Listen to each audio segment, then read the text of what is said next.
മുഖ്യമന്ത്രിയുടെ രാജി ആവശ്യപ്പെട്ട് സംസ്ഥാനത്ത് പലയിടത്തും പ്രതിപക്ഷ സംഘടനകളുടെ പ്രതിഷേധം തുടരുകയാണ്. യൂത്ത് ലീഗ് കണ്ണൂർ കമ്മീഷണർ ഓഫീസിലേക്ക് നടത്തിയ മാർച്ചിൽ സംഘർഷമുണ്ടായി.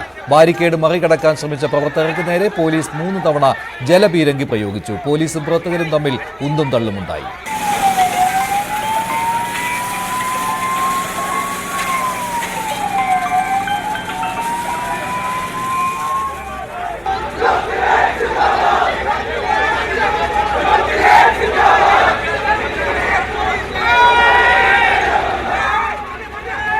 കൊച്ചിയിൽ ബി.ജെ.പി. മാർച്ചിൽ സംഘർഷം. പോലീസ് ജലപീരങ്കി പ്രയോഗിച്ചു. പ്രവർത്തകരെ അറസ്റ്റ് ചെയ്തു നീക്കി.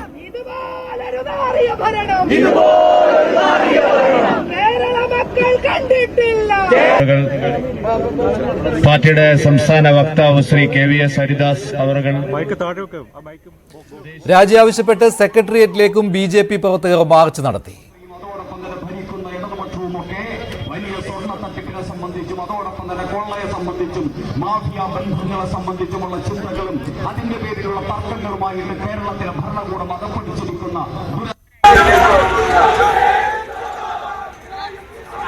ബി.ജെ.പി. ഇന്ന് സംസ്ഥാന വ്യാപകമായി പ്രതിഷേധ പ്രകടനങ്ങൾ നടത്തുകയായിരുന്നു. മുഖ്യമന്ത്രിയുടെ രാജി ആവശ്യപ്പെട്ടാണ് പ്രകടനം നടത്തിയത്.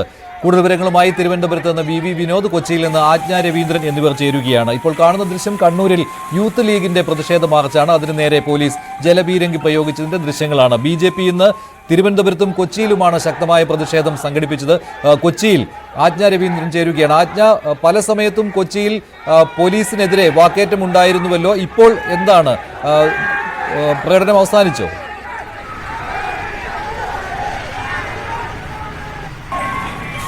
മഞ്ജുഷ, പ്രവർത്തകരെല്ലാം പിരിഞ്ഞുപോയി. കുറച്ച്, അതായത് നേതാക്കന്മാരായ കുറെ ആളുകളെ, അതായത് പ്രതിഷേധത്തിന് നേതൃത്വം നൽകിയ കുറെ പേരെ പോലീസ് അറസ്റ്റ് ചെയ്ത് നീക്കുകയായിരുന്നു. അതിനിടയിൽ, അറസ്റ്റ് നടക്കുന്നതിനിടയിലാണ് ഒരു പോലീസുകാരൻ ലാത്തികൊണ്ട് കുത്തി എന്നാരോപിച്ച്, പ്രവർത്തകനെ ലാത്തികൊണ്ട് കുത്തി എന്നാരോപിച്ച് വലിയ സംഘർഷത്തിലേക്ക് മാറിയത്. അത് പിന്നീട് ബി.ജെ.പി. പ്രവർത്തകരും പോലീസും തമ്മിലുള്ള വലിയ വാക്കേറ്റത്തിലേക്ക് മാറുകയും അറസ്റ്റ് ചെയ്തവരെ, അതായത് പോലീസിന്റെ വാഹനത്തിലേക്ക് കയറ്റാതിരിക്കാനുള്ള എല്ലാ പ്രതിരോധ മുറകളും മറ്റു പ്രവർത്തകരും കൂടി നോക്കുന്ന ഒരു അവസ്ഥയിലേക്ക് മാറുകയും ചെയ്തു. വനിതാ പ്രവർത്തകർ ഉൾപ്പെടെയുള്ള ആളുകൾ അക്കാര്യത്തിൽ പ്രതിഷേധിച്ചു. മാത്രമല്ല, ഇപ്പോൾ മഞ്ജുഷ സൂചിപ്പിച്ചതുപോലെ സംസ്ഥാനമൊട്ടാകെ ബി.ജെ.പി. സംസ്ഥാന സർക്കാരിനെതിരെ, അതായത് മുഖ്യമന്ത്രി രാജിവെക്കണമെന്ന് ആവശ്യപ്പെട്ടുകൊണ്ട് പ്രതിഷേധ പ്രകടനങ്ങൾ നടത്തിക്കൊണ്ടിരിക്കുകയാണ്. പലയിടത്തും, തിരുവനന്തപുരത്തും കൊച്ചി ഉൾപ്പെടെയുള്ളിടത്ത് അതിശക്തമായ പ്രതിഷേധം തന്നെയായിരുന്നു ബി.ജെ.പി. കൈക്കൊണ്ടത്. മാത്രമല്ല, ഈ പ്രതിഷേധത്തിനിടയിൽ ജലപീരങ്കി പ്രയോഗിക്കുന്ന സാഹചര്യമുണ്ടായി. ജലപീരങ്കി പ്രയോഗിക്കുകയും ജലപീരങ്കി 3 റൌണ്ട് പൂർണ്ണമായും പ്രയോഗിച്ചു കഴിഞ്ഞ ശേഷവും ബി.ജെ.പി. പ്രവർത്തകർ പിരിഞ്ഞു പോകാത്തതിനെ തുടർന്നാണ് പോലീസ് അറസ്റ്റ് നടപടികളിലേക്ക് നീങ്ങിയത്. തുടർന്നാണ് കൊച്ചിയിൽ ശക്തമായ പ്രതിഷേധമായിരുന്നു ബി.ജെ.പിയുടേത്. സെക്രട്ടേറിയറ്റിന് മുന്നിലും ബി.ജെ.പിയുടെ പ്രതിഷേധം കാണാനായി വി വിനോദ് ചേരുകയാണ് വിവരങ്ങളുമായി. വിനോദ്, സെക്രട്ടേറിയറ്റിന് മുന്നിൽ ഒരുപാട് സമയം പോലീസുമായിട്ടുള്ള പ്രശ്നമുണ്ടായിരുന്നോ? മഞ്ജുഷ, തിരുവനന്തപുരത്ത് സെക്രട്ടേറിയറ്റിന് മുന്നിലായിരുന്നു ബി.ജെ.പിയുടെ പ്രതിഷേധ സമരം. സമാധാനപരമായിരുന്നു.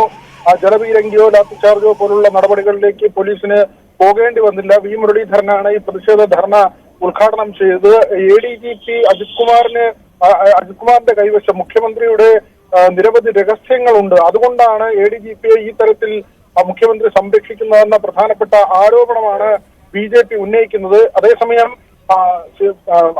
ഇടതുമുന്നണിക്കുള്ളിൽ തന്നെ RSS നേതാക്കളുമായി ADGP നടത്തിയ കൂടിക്കാഴ്ചയാണ് വലിയ വിവാദമായിരിക്കുന്നത്.